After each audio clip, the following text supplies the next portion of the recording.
सभापति महोदय एवं एठारे उपस्थित थिबा शिक्षक शिक्षयित्री तथा मोर स्नेहर छोट बड़ भाई और भौणी माने प्रभु श्री जगन्नाथ पाखरे समस्त मंगल कामना करी मु मोर वक्तृता को आरंभ करुछि।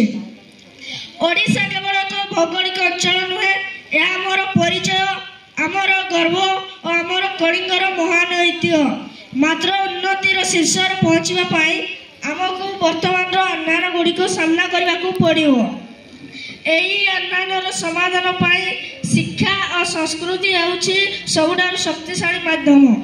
आमर शिक्षा शिक्षा होछि से शक्ति जहाँकि अज्ञानतार अंधार बाहर करी आलोक आड़ को नहीं जाए। एक उन्नत ओडिशा गवेषणा करने आमको प्रत्येक शिशु गुणात्मक शिक्षा निश्चित करने को पड़ो।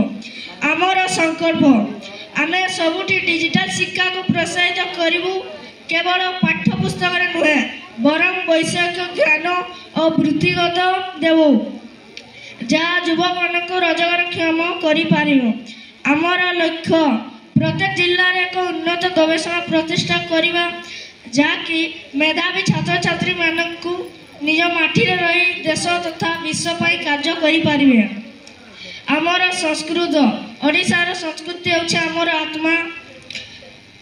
प्रभु श्री जगन्नाथ संस्कृति कोणार्क स्थापत्य ओडिसी नृत्य पट्टचित्र ए सबू आम दरबार परिचय।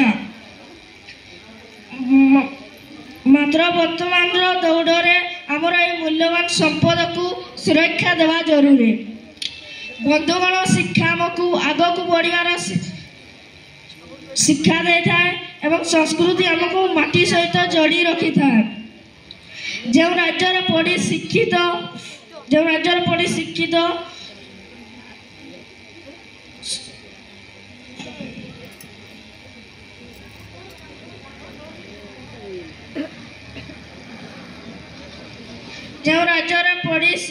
सचेतन भाव थाए सेठारे दुर्नीति अन्याय और पछुआपणार स्थान न थाए।